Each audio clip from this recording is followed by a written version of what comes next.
Hello chums, and welcome to the Fastest Lap series, where I'll be putting all of the road cars in Gran Turismo 7 to the test. Each car will be scrutinised in a few ways, once with no upgrades and comfort soft tyres, once with all upgrades and racing soft tyres, and once with an engine swap if the option is available. All cars are tested on a PlayStation 5 controller because I am an unsophisticated proletarian, and I drive each car with no driver assists except for ABS. I am by no means a professional, but I can usually complete a lap without binning my car into a wall, so hopefully I can do each car justice. The chosen test track is the Nurburgring Sprint course for its variety of corner types, along with a few longer straights to test every aspect of a car's performance. Let's see today's contender. Today we have a rallying legend, and it's not the one with gold wheels. The Mitsubishi Lancer Evolution is a rightly celebrated giant killer. In 2025, the Lancer Evo 5 is driven by precisely nobody, because they're too expensive. The Lancer Evolution, like many cars featured in Gran Turismo, was born out of competition. The Lancer was a humble rear-wheel drive family car introduced in 1973, and for those of you unfamiliar with it, it's basically Japan's Ford Escort Mark I.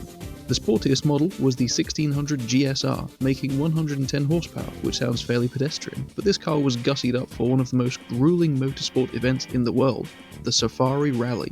It even won in 1974 and 76. The second generation Lancer was more of the same, with a special 2000 turbo model made for the Group B Rally Championship, but with rear-wheel drive and only about 280 horsepower, it couldn't compete with the monsters that had been entered into that competition.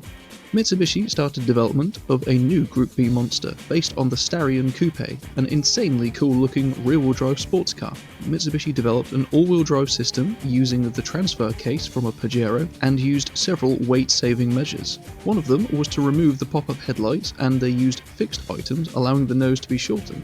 This model was also featured in Gran Turismo 4, 5 and 6. Unfortunately, Group B was cancelled as a result of some tragic fatal accidents, meaning the Starion never got to compete. Mitsubishi reused some of the design, however, for the Galant VR4, which they entered into the Group A discipline. With the all-wheel drive system and the legendary 4G63 engine, the Galant performed alright. The European rally stages favoured smaller, more nimble cars, and so Mitsubishi needed a smaller platform. Enter the Lancer.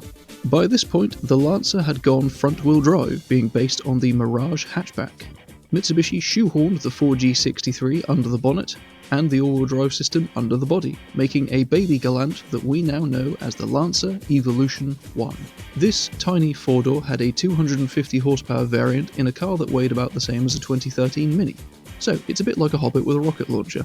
The Evo 2 and 3 built further on this platform until the Mirage upon which the Lancer was based got its replacement in 1995. The Evolution 4 was released a year later based on the same chassis, and it got a bit tubby. Tipping the scales at 100 kilograms heavier than the previous model, the extra 10 horsepower or so didn't really have the same impact. In 1998, the Evolution 5 you see here was released. The bodywork received some very aggressive wheel arch flares to fit wider tyres, which were wrapped around larger diameter wheels with a wider offset to fit new Brembo brakes and widen the track. A new adjustable rear wing was fitted so that insufferable dickheads could pretend to be Tommy Mäkinen. Various engine components were strengthened, and the turbocharger was improved to provide more torque lower down. And while power was still officially rated at 276 horsepower, it's not much of a secret that the Evo 5 probably produced a few more horsies. 306 of them, according to Gran Turismo 7. A hardcore/entry-level RS model was even made available, doing away with the fancy new Recaro seats, the fancy wheels, the fancy brakes, and even the stereo air conditioning and electric windows.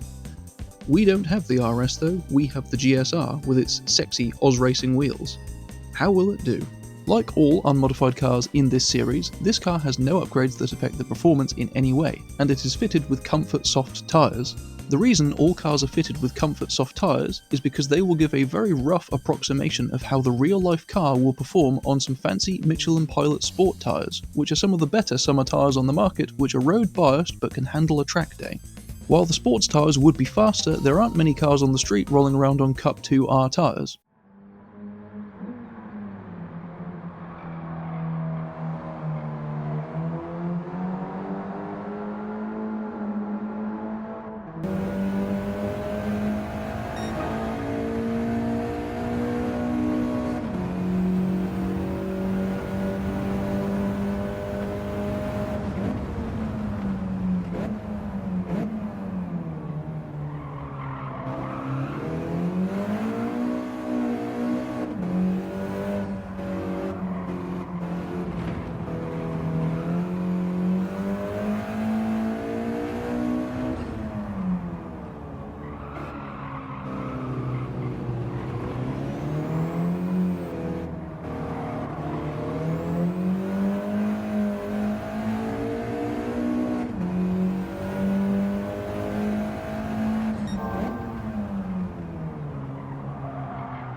The Lancer Evo 5 is quite frankly a mess.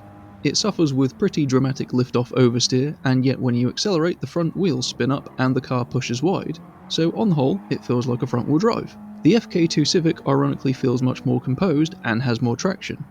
The Evo 5 is a car that's difficult to drive smoothly but fun to throw into a corner when you're not going for the best possible lap time. Despite the mess, it's still very competitive and gets a 1 minute 44.079, only a second and a half behind the 2015 Mustang.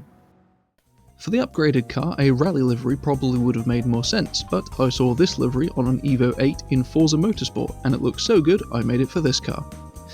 The 4G63 now makes 557 horsepower and the weight is down to 1060 kilos, or about the same as an Abarth Fiat 500. Its closest rival so far is the Audi TT, which was a bit heavier and a bit less powerful, but it's still got a very competitive lap time. Like all upgraded cars, this one is on racing soft tyres and has every performance upgrade available, including wide body, aftermarket wheels, any visual options that add downforce and the body rigidity increase. For the setup, anti-roll bars and natural frequency are high as usual to prevent body roll. Both of them are higher at the rear to prevent lift-off oversteer. Camber is higher at the front than at the rear, which slightly helps with agility as well as stability when braking. The front end has a slight toe-in, which makes the car more willing to turn into sharp corners, though it can create some instability when braking from high speeds. Rear toe out helps the car pull itself out of corners for good exit speeds. For the differential, initial torque and braking are both set low for agility. Acceleration sensitivity is high, sending more power to the outside wheels. Setting it higher at the rear also reduces understeer when accelerating. Downforce can be set lower at the rear for a better top speed, however it will be difficult to control on tracks like the Nurburgring with high-speed corners.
It probably won't surprise you that the Evo 5 once upgraded is excellent. However, it does present a unique challenge in some ways. It's actually very difficult to get the best out of this car, and driving it is so much different to two-wheel drive cars. High-powered rear-wheel drives, for example, will oversteer, so you have to be careful with throttle on corner exit. This, if timed right, can launch itself out of low-speed corners for crazy exit speeds, but this can be very difficult to master. It gets a 1 minute 24.335, which is, funnily enough, very fast. However, the story doesn't end there. There is a third Evo 5, thanks to the addition of the engine from the Group B Evo 10. While it sounds atrocious, there is no arguing with a near 800 horsepower Evo. For this one, I caved in and recreated the Evo 5 WRC car. Meanwhile, the setup is identical to that used on the previous car, since the extra power doesn't make the car oversteer or understeer any more than it already did. For obvious reasons though, you'll want to extend the gear ratios to allow for a higher top speed.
This car is a giant killing weapon.